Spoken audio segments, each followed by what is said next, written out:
The first time I held my grandson, Liam, the world shrank to the size of his perfect, sleeping face. His tiny fingers, curled around my own, felt like a promise. A promise that I would be there for all of it. The first steps, the scraped knees, the bedtime stories. I whispered it to him, a secret vow between a grandmother and the new, beating heart of our family. I will always be here for you, my love. I never imagined that promise would lead me here, sitting in a parked car across the street from my son's house, my hands trembling on the steering wheel, practicing a lie. My name is Eleanor. For 30 years, I was a mother above all else, to my son, Daniel, and his younger sister, Clara. Their father, my Michael, passed when Danny was just 16, a heart attack that left a silence in our home so profound I thought we'd never fill it. But we did. We filled it with Clara's piano practice and Daniel's football games, with the smell of burnt toast on rushed mornings and the sound of laughter that eventually, tentatively, found its way back to us. Daniel was always the serious one, my old soul. He took his father's absence as a command to become the man of the house overnight. He'd fix leaky faucets, carry the heavy groceries, and ask me, at 16, if we were financially secure. It broke my heart and filled me with pride in equal measure. All I ever wanted was for him to be happy. And then he met Chloe. I remember the day he brought her home for dinner. She was beautiful. There was no denying that, with sleek dark hair and a smile that didn't quite reach her eyes. She was polite, almost too polite. Her compliments on my cooking were perfectly measured. Her questions about Daniel's childhood felt more like an interrogation than curiosity. "So, your mother raised you two alone? That must have been difficult. Did she ever remarry?" "No, I see." There was a chill in her demeanor, a calculated distance. But my Daniel, he looked at her like she had hung the moon. His eyes, usually so thoughtful and observant, were glazed with a kind of worshipful adoration. I saw the way she subtly directed the conversation, the way her hand on his arm was less a caress and more a command to be silent. I told myself I was being an overprotective mother, a cliché. I bit my tongue and passed the mashed potatoes. Their courtship was a whirlwind. 6 months later, they were engaged. The wedding was a small, elegant affair. Chloe's family was there, stiff and formal. My side, just Clara and me, and a few aunts. I gave a speech, my voice cracking as I spoke of my love for my son and my welcome to Chloe. I meant it. I truly did. I wanted to bridge the distance I felt. When Liam was born, my joy was a physical thing, a warmth in my chest. I offered to help, to cook, to clean, to just hold the baby so they could sleep. Chloe always had a reason. "We have a system, Eleanor. The doctor said to limit visitors. Daniel is very protective of our bonding time." The excuses were delicate, wrapped in the language of modern parenting, but they were bars on a cage, and I was on the outside looking in. My visits became scheduled, once a week for 2 hours, always when Daniel was at work. I'd sit on their pristine white sofa, afraid to leave a crease, and hold my grandson. Chloe would watch me, her phone in her hand, a silent timer on our time together. The breaking point came on Tuesday. I'd found a rattle that had been Michael's, a little silver train engine. I thought Daniel would love to see it. I didn't call first, a sin I now realize was my greatest crime. I knocked on the door, the old, familiar oak door I'd painted myself when we first bought the house. Chloe opened it, her face a mask of cold surprise. "Eleanor, we weren't expecting you." "I'm sorry, dear. I held up the rattle. "I found this. For Liam." From inside, I heard Daniel's voice. "Who is it, honey?" Before I could speak, Chloe called over her shoulder, her eyes locked on mine. "It's no one, Dan. Just a delivery." The words hit me like a physical blow. No one. I felt the air leave my lungs. I saw my son, my Danny, in the background nodding and turning away, believing her. That night my phone rang. It was Daniel. His voice was strained, formal. "Mom, we need to talk. Chloe is very upset. She feels you don't respect our boundaries. Showing up unannounced undermines her as a mother and a wife." "Daniel," I pleaded, my voice thick with tears, "she told you I was a delivery. She called me no one." There was a long pause. I could hear Chloe speaking softly in the background. When he spoke again, his voice was harder, as if he'd been fed the lines. "Mom, I think it's best if we take some time, for everyone to cool off. Please don't come by anymore. We'll call you when we're ready." The line went dead. The exile had begun. The silence that followed was worse than the silence after Michael's death. That had been a void, a hollowing out. This was an active, painful presence. It was the phone that didn't ring, the empty chair at Sunday dinner that Clara tried to fill with forced cheer, the digital photo frame that no longer updated with new pictures of Liam. My grandson was growing, changing, and I was missing it. The promise I had whispered to him felt like a lie I had told myself. Days bled into weeks. I tried calling. It went straight to voicemail. I sent texts, carefully crafted messages of apology and love. They were met with a wall of silence. Clara tried to intervene, but Daniel was immovable. His replies to her clipped and full of phrases that didn't sound like him. We need to establish firm boundaries, and Chloe's mental health is the priority right now. I felt myself shrinking, becoming a ghost in my own life. I'd walk through my quiet house, tracing the faint scuff marks on the baseboards from when Daniel and Clara were kids, the chip in the kitchen counter from a dropped pot, all the scars and memories that made this a home. Now, it just felt like a museum of a life that was over. The turning point came on a rainy Thursday. I was at the grocery store, moving through the aisles like an automaton. I saw Margaret, an old friend from my teaching days, near the dairy section. We made small talk, and when she asked about Daniel and the baby, I couldn't maintain the facade. The whole story tumbled out in a hushed, tearful rush, right there next to the yogurts. Margaret listened, her face a mirror of growing outrage. "That's not the Daniel I know," she said firmly. "Eleanor, that boy adored you. This is manipulation, pure and simple." She paused, then leaned in closer, her voice dropping. "My niece, Sarah, she's a nanny. She just told me she's leaving her position in a few weeks, a lovely family in the Westview area." My heart stopped. Westview. That was Daniel's neighborhood. "The family she's leaving," Margaret continued, her eyes locked on mine, "they have a 1-year-old boy. Liam." The world tilted. The hum of the freezers faded to a distant buzz. I looked at Margaret, and I saw the same wild, desperate idea forming in her eyes that was forming in mine. "No," I whispered, my hand to my throat. "I couldn't." "Why not?" Margaret pressed, her voice fierce. "Eleanor, you're being erased. That woman has taken your son, and now she's taking your grandson.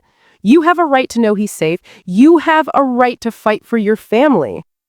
The idea was monstrous, deceptive, wrong. And yet the image of Liam's faces, the memory of my vow, was stronger than my conscience. How? Was all I could manage.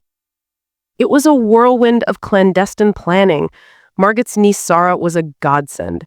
She was young, kind, and appalled by Chloe's coldness. She agreed to help. We created a new identity for me.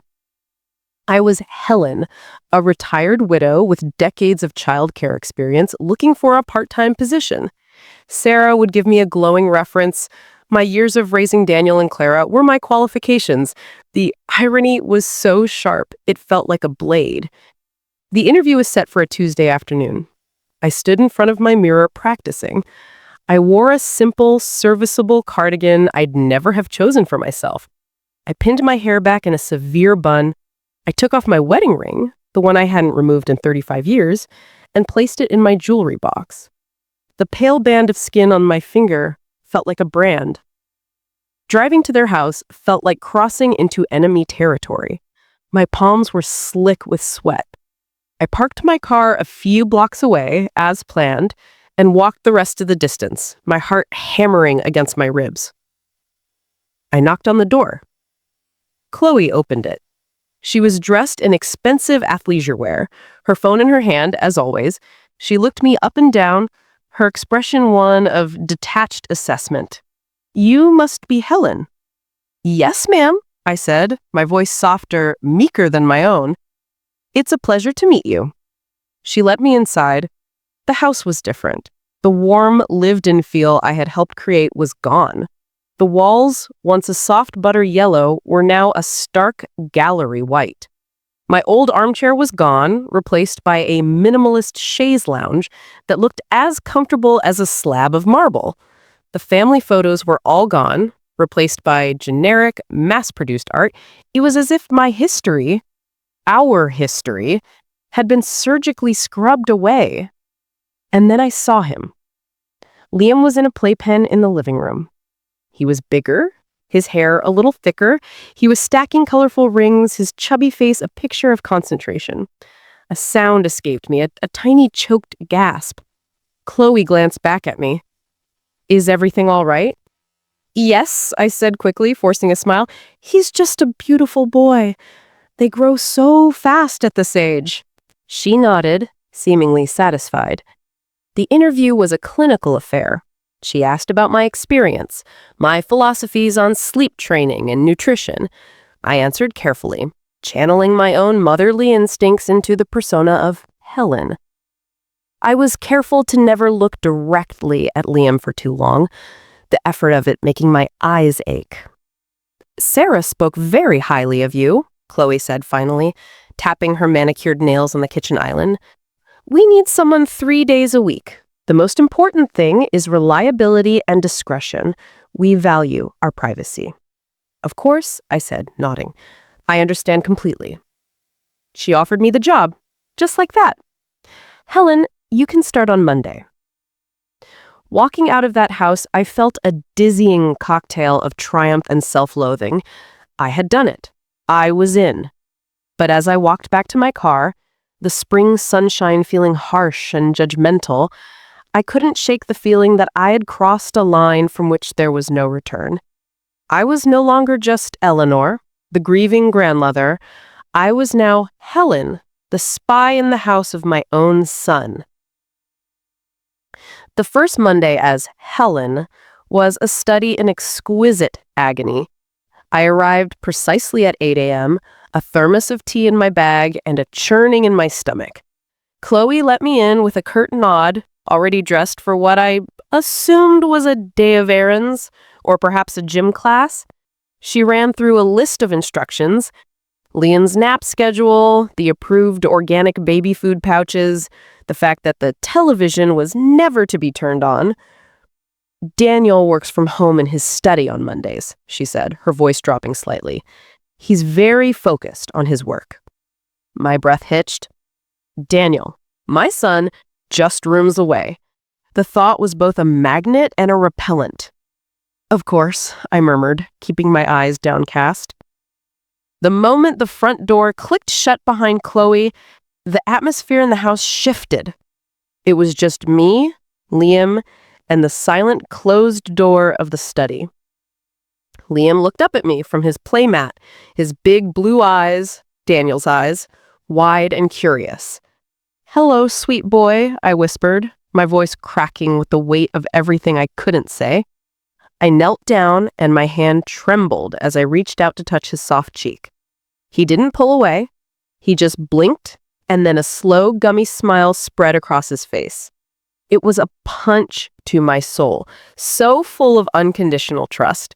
He had no idea the stranger in his living room was his grandmother, a woman who loved him more than life itself. The morning was a strange, suspended reality. I fed him, changed him, and read to him from the books I had secretly bought and brought in my bag. The same ones I'd read to Daniel. His little body relaxed against mine as I read, and I closed my eyes, memorizing the weight and the smell of him. The sweet, milky scent of baby mixed with the faint, clean laundry scent of the detergent Chloe used. It was a piece of heaven wrapped in a blanket of hell. A little after 11, the study door opened. I froze, my back to the hallway, my arms tightening instinctively around Liam. I heard Daniel's footsteps, the familiar, slightly heavy tread I'd know anywhere. He walked into the kitchen. I heard the fridge open, the clink of a glass. I kept my head down, pretending to be utterly engrossed in helping Liam stack his blocks. Out of the corner of my eye, I saw him pause in the doorway of the living room. "Hello," he said, his voice warm, friendly. The sound of it, directed at me, at this version of me, was a peculiar torture. I risked a quick glance, my heart hammering. He looked tired.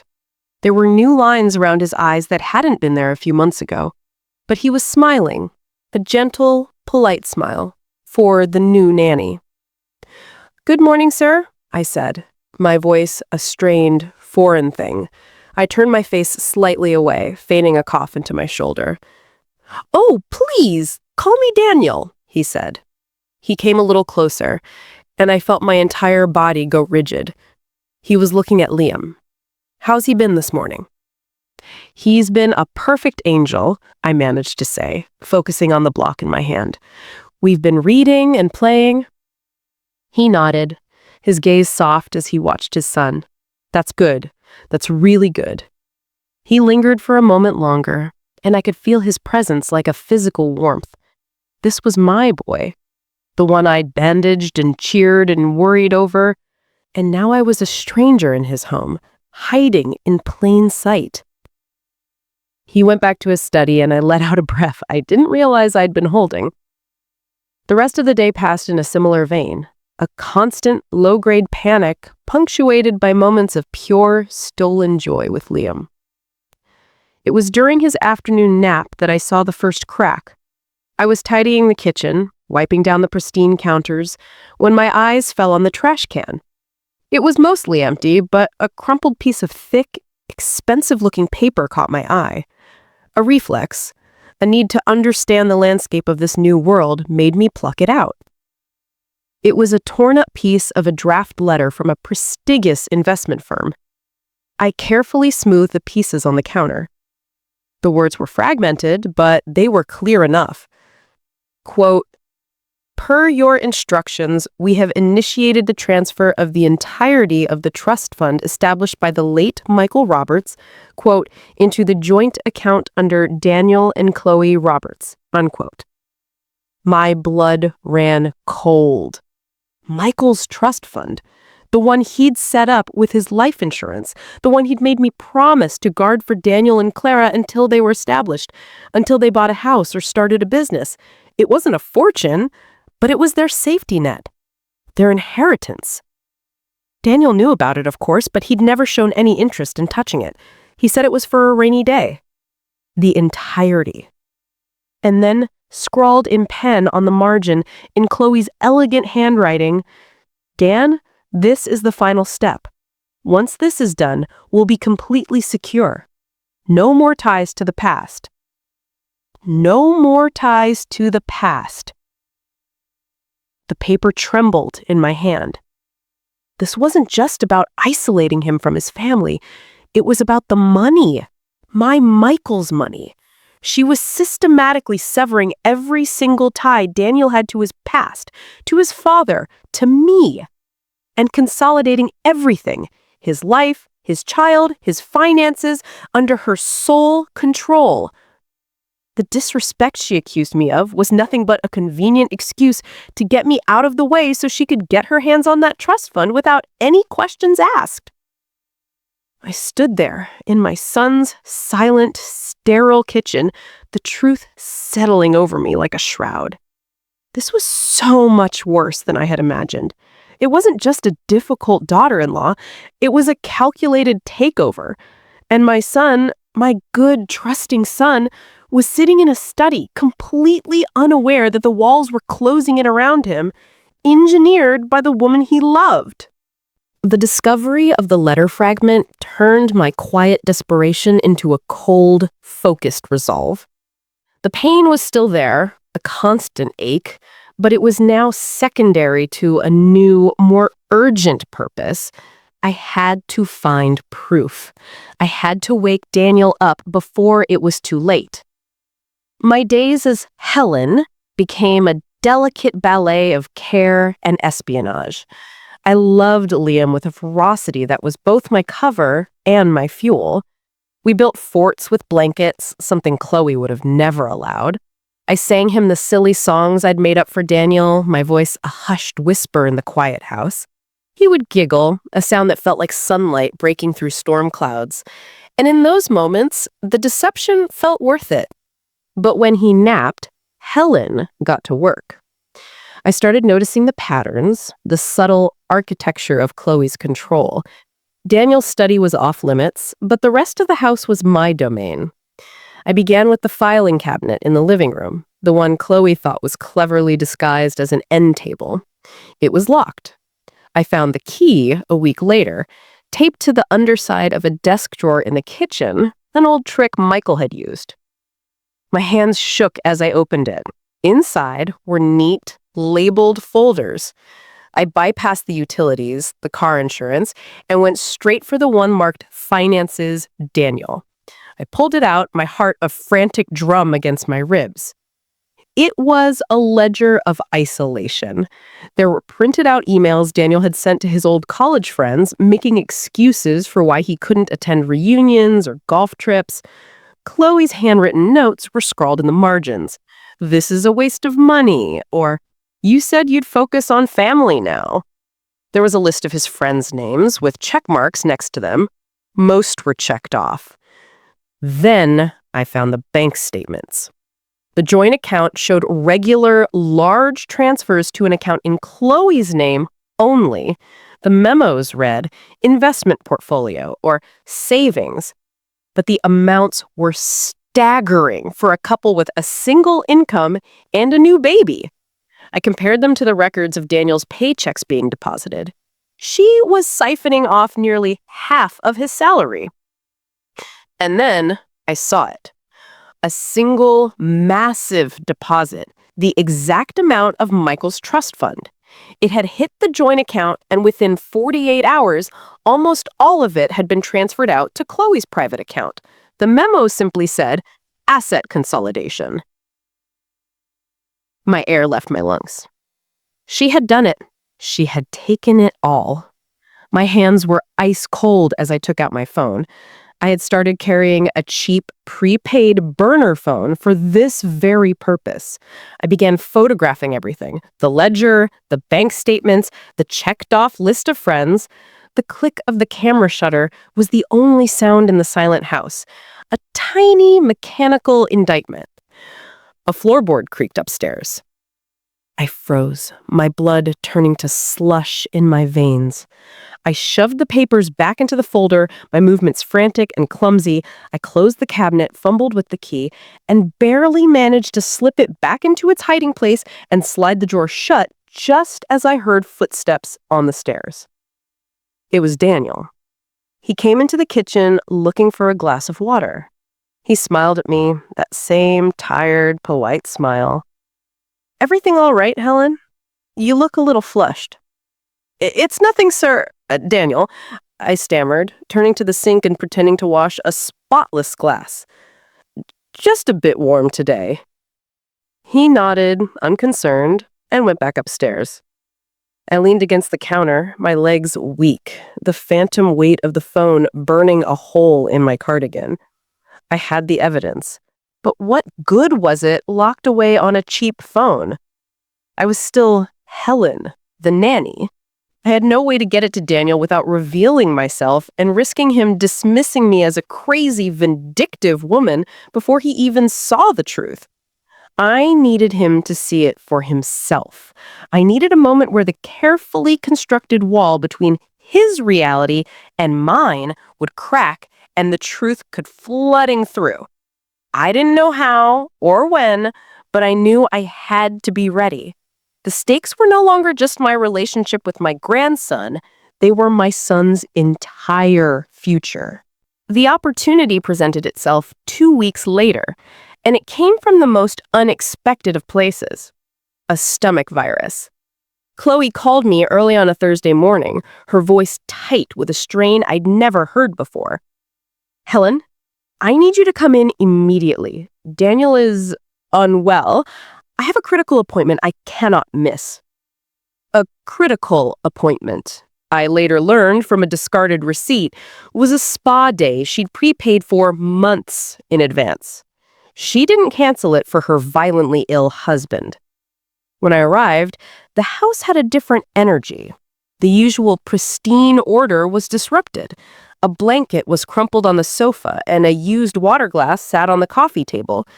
Daniel was pale and shivering, wrapped in a robe, camped out in the living room because, as he weakly explained, he didn't want to disturb Liam. Chloe was dressed and perfumed, a vision of health against his pallor.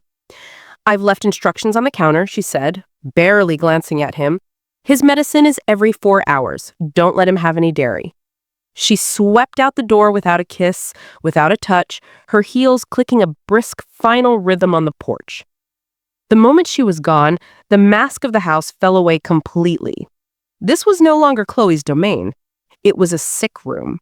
And I was no longer just Helen. I was a mother. I got Liam settled with his toys, then I turned to Daniel. I brought him a fresh glass of water and a cool cloth for his forehead. He flinched slightly when I touched him, a gesture so full of unfamiliarity it broke my heart all over again. "You don't have to," he started, his voice raspy. "It's no trouble," I said softly, my Helen voice barely a whisper. I adjusted the blanket around his shoulders, the same way I had when he was a boy with the flu. I saw him close his eyes, a flicker of confused comfort crossing his features. The day unfolded in a strange, suspended intimacy. I moved between Liam and Daniel, making broth, reading stories, fetching medicine. In his feverish state, Daniel's defenses were down. He was quieter, more vulnerable. He watched me with Liam, a faint, sad smile on his face. "He really likes you," Daniel said during one of Liam's naps, his voice weak. "I'm sorry, I didn't hear you." "He really likes you." "He's a wonderful boy," I said, with my back to him as I washed the lunch dishes. "You've done a wonderful job with him." He was silent for a long moment. The only sound was the ticking of the kitchen clock and the gentle slosh of water. "It's hard, sometimes," he said, so quietly I almost didn't hear him. "Trying to do the right thing for everyone, to keep the peace." My hands stilled in the soapy water. This was it. The crack in the wall. I turned around slowly, drying my hands on a towel. I walked over and sat in the armchair opposite the sofa, keeping a careful, professional distance. "Families are complicated," I said, my heart hammering. "It's a balance, but sometimes peace can cost too much." He looked at me, his gaze hazy but focused. "What do you mean?" I took a deep, shaky breath. This was the point of no return. "I just mean, a man should be able to see his own family, don't you think? Without feeling he's betraying his wife." His face went still. The color, what little there was, drained from his cheeks. My mother," he whispered. It wasn't a question. It was a dawning, horrifying realization. I didn't speak. I just looked at him, letting him see it, letting him look past the bun, the cardigan, the meek posture, letting him see the shape of my eyes, the line of my jaw, the features he'd known his entire life. His breath hitched. He stared, his eyes widening in disbelief, then shock, then a gut-wrenching confusion. "No," he breathed. "It can't be, Mom?" That one word, spoken in his voice, after All these months shattered me. A single tear escaped and traced a hot path down my cheek. I didn't wipe it away. I just nodded, slowly. The confusion on his face twisted into something like anger. What? What are you doing here? Why are you dressed like that? What is this? I'm here, I said, my voice finally my own, thick with emotion, because you wouldn't let me be here as myself. I'm here because I made a promise to that little boy upstairs that I would always be here for him. And I'm here, Daniel, because you are in trouble, and you are too blind to see it. I reached into the pocket of my cardigan and pulled out the burner phone. My hand was steady now. The time for hiding was over. I have something you need to see. For a long moment, Daniel just stared at the phone in my hand as if it were a venomous snake. The confusion and anger in his eyes were warring with a dawning, sickening curiosity. The fever, the weakness had stripped him of his usual defenses, leaving him raw and exposed. "What is that?" he asked, his voice hoarse. "The truth," I said simply. I unlocked the screen, navigated to the photos, and held it out to him. "Look." He took the phone, his hand trembling slightly. I watched his face as he scrolled. I saw the initial flicker of recognition at the ledger, his own emails, his brow furrowed. Then he reached the bank statements. I saw the exact moment his brain processed the numbers, the transfers, the massive movement of his father's trust fund. His face, already pale, took on a ghastly grayish hue. His jaw tightened, a muscle twitching in his cheek. He scrolled faster, his breathing becoming shallow, ragged. The list of his friends checked off one by one. The memos on the bank transfers, asset consolidation. The final damning proof that nearly every penny was now in an account bearing only Chloe's name. He looked up from the phone, his eyes wide with a hurt so profound it was like looking into a deep, dark well. This can't be right," he whispered, but the conviction was gone from his voice. It was a plea, a last desperate attempt to hold on to the reality he knew. "It's all there, Daniel," I said, my voice gentle but firm. "In her own handwriting, in the bank's own records. I found the key to the filing cabinet where she keeps it all. She's been systematically cutting you off from everyone who ever loved you. From your friends, from me, from your own father's memory.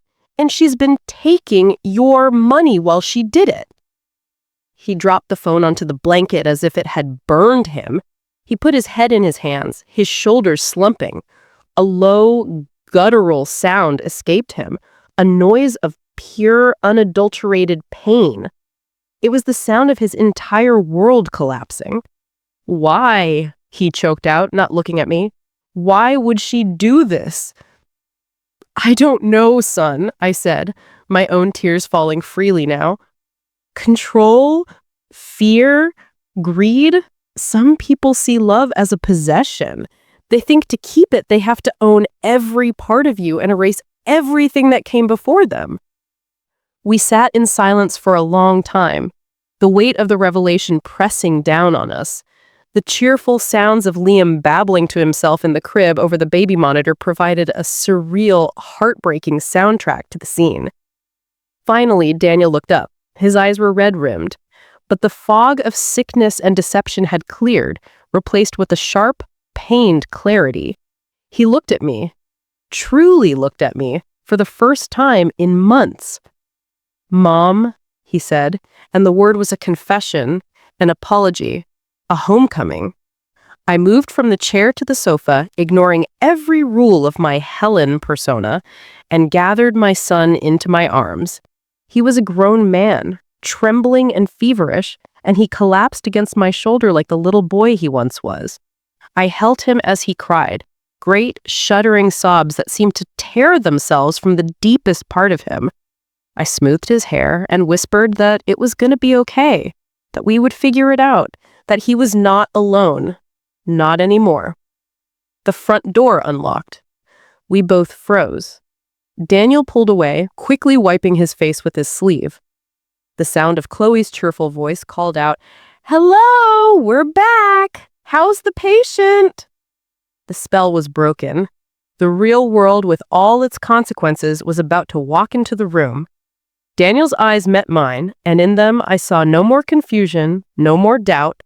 I saw a grim, determined resolve. The confrontation was here. Chloe breezed into the living room, her spa day glow a stark contrast to the scene of sickness and revelation. She stopped short, her smile faltering as she took in the proximity of Daniel and me on the sofa. Her eyes, sharp and calculating, darted from his tear-streaked face to mine. "What's going on in here?" she asked, her voice losing its melodic quality and turning flat. Daniel didn't move. He looked at her, and I saw the scales fall from his eyes in real time. He was seeing her now, not through the lens of infatuation, but through the cold, hard light of evidence. He saw the performative care, the controlled gestures, the possessive gleam that had always been there, which he had mistaken for love. "Helen was just keeping me company," Daniel said, his voice quiet but steady. It held a new tone, one I hadn't heard him use with her before. It was the voice of a man who was no longer being managed. Chloe's gaze narrowed. She could sense the shift. "Well, that's very kind of her, but you should be resting, Dan. Helen, you can go now. I'll take over." I began to stand, my legs feeling weak, but Daniel's hand shot out and rested on my arm, holding me in place. The gesture was small, but it was a declaration of war. "Actually, Chloe, Helen needs to stay for a moment. We have something to discuss. All of us." A flicker of panic crossed her face, quickly suppressed. "Don't be ridiculous, Daniel. You're not well. This can wait." "It can't." He reached for the burner phone where it had fallen on the blanket. He held it up, the screen dark. "Why did you take my father's money, Chloe?" The air in the room went dead. The only sound was the humming of the refrigerator from the kitchen. Chloe's face went perfectly still, a mask of porcelain. "I have no idea what you're talking about. You're delirious." "I'm perfectly clear," Daniel countered, his voice gaining strength. "The trust fund. My father's trust fund. It was deposited into our joint account and then transferred to your private account 2 days later. Asset consolidation. Care to explain what that means?" Her composure cracked. Her eyes darted to me, and this time the look was pure, undiluted venom. "You!" she hissed. "What have you been filling his head with? What lies?" "They aren't lies," I said, finding my voice. It was no longer Helen's meek tone, but my own, firm and clear. "They're bank statements. They're your own notes in the ledger, checking off his friends one by one, telling him his mother was undermining you." The color drained from her face. She had been exposed, and she knew it. Her strategy shifted instantly from denial to attack. "You had no right," she shrieked, pointing a trembling finger at me. "Snooping through our private documents, you pathetic, manipulative woman! You couldn't stand that he loved me more, so you concocted this invasion." "She had every right," Daniel's voice boomed through the room, startling all of us, including Liam, who began to whimper over the monitor.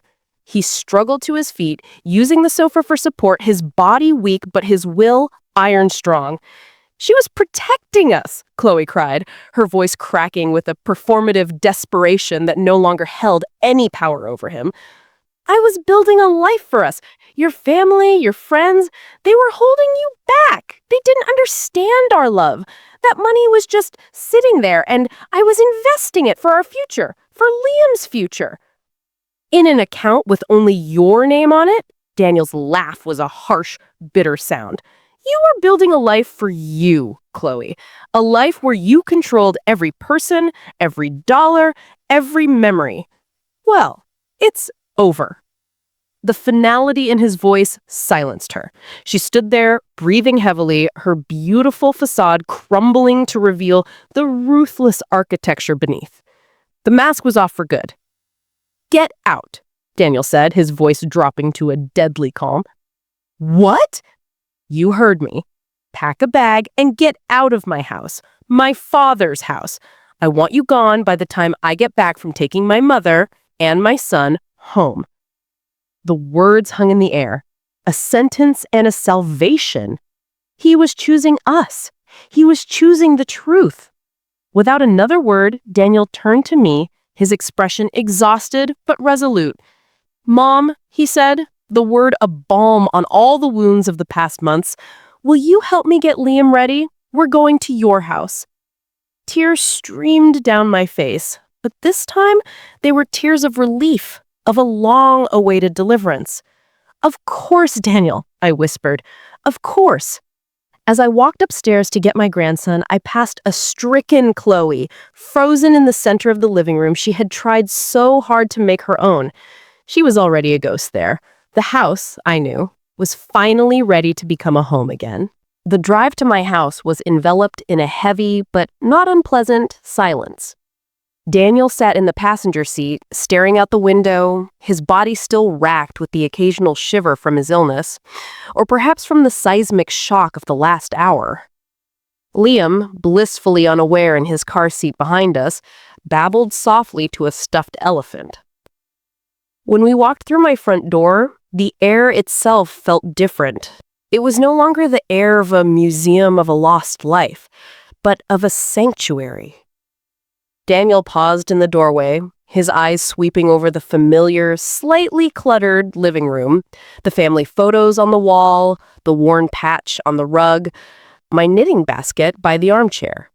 It was as if he were seeing it for the first time, or perhaps remembering what it felt like to be truly home. He didn't say much that first evening. He was processing. I put Liam in the old wooden high chair that had been his father's, and the sight of my grandson in that chair smearing mashed bananas on the same tray sent a wave of such powerful déjà vu through me that I had to steady myself on the counter. I made chicken soup the way my mother taught me, the way I'd made it for Daniel 100 times before. The smell of it, rich and healing, filled the house, pushing out the last of the stale silence. He ate 2 bowls, slowly, and when he was done, he looked at me, his eyes hollow but clear. "How did I not see it, Mom? How could I be so blind?" I sat down beside him. "You loved her, Daniel, and when you love someone, you want to believe the best of them. She didn't show you her true face all at once. She showed it to you in pieces, so small you barely noticed. And by the time the picture was complete, you were already in the frame." He nodded slowly, absorbing this. "The money, my friends, you." "It doesn't matter right now," I said, placing my hand over his. "What matters is that you see it now. What matters is that you're here." The days that followed were a slow, gentle reconstruction. Daniel began the arduous legal process of untangling his finances with a lawyer Clara recommended. The trust fund was frozen, and the process of reclaiming it began. It would be a long road, but it had a destination.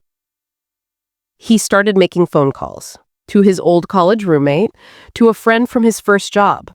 The conversations were awkward at first, full of halting apologies and explanations, but the responses were universally the same. "We were so worried about you, man. We knew something was off. Just glad to have you back." He was rebuilding the support system she had so carefully dismantled. The most profound change, however, was in how he was with Liam.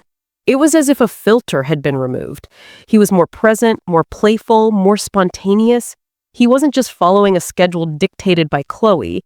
He was discovering fatherhood on his own terms, guided by instinct and love. We did it together. We were a team. He never went back to that house while Chloe was in it. He had his things packed by a service. The divorce proceedings were swift and brutal for her. Her own greed was the evidence that sealed her fate.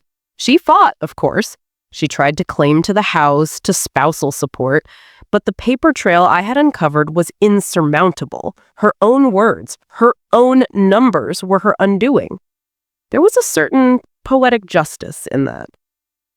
One afternoon, a few months later, Daniel and I were in the backyard watching Liam take his first wobbly, triumphant steps on the grass.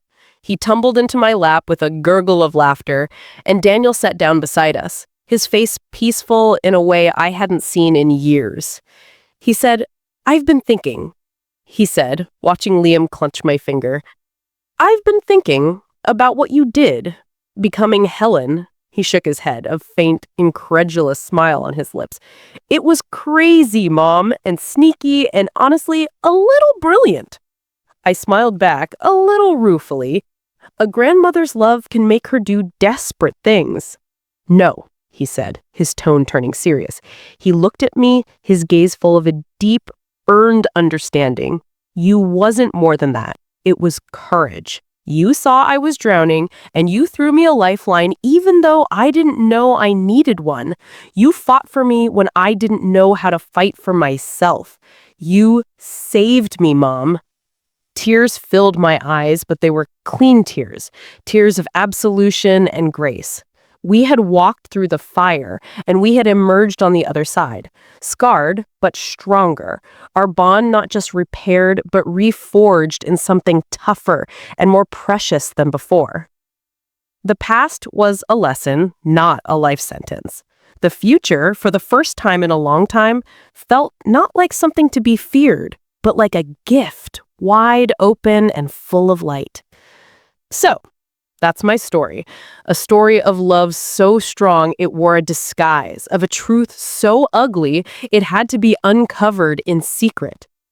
I look at my son now, and I see the man he always was meant to be, finally free to be himself. I look at my grandson, and I know I will never have to miss another moment. They say love is blind, but I've learned that it shouldn't be. Love should have its eyes wide open. It should be a sanctuary, not a prison. I often wonder, though, was I right to do what I did? To deceive my way back into my son's life? Or would you have done the same? When the people you love are in danger, how far would you go to save them? I'd really like to know what you think. Please, share your thoughts with me in the comments below. And if you've ever felt that ache of being separated from someone you hold dear, hold on to hope. Sometimes the bravest thing you can do is simply find a way back to them. Thank you for listening. It means more than you know.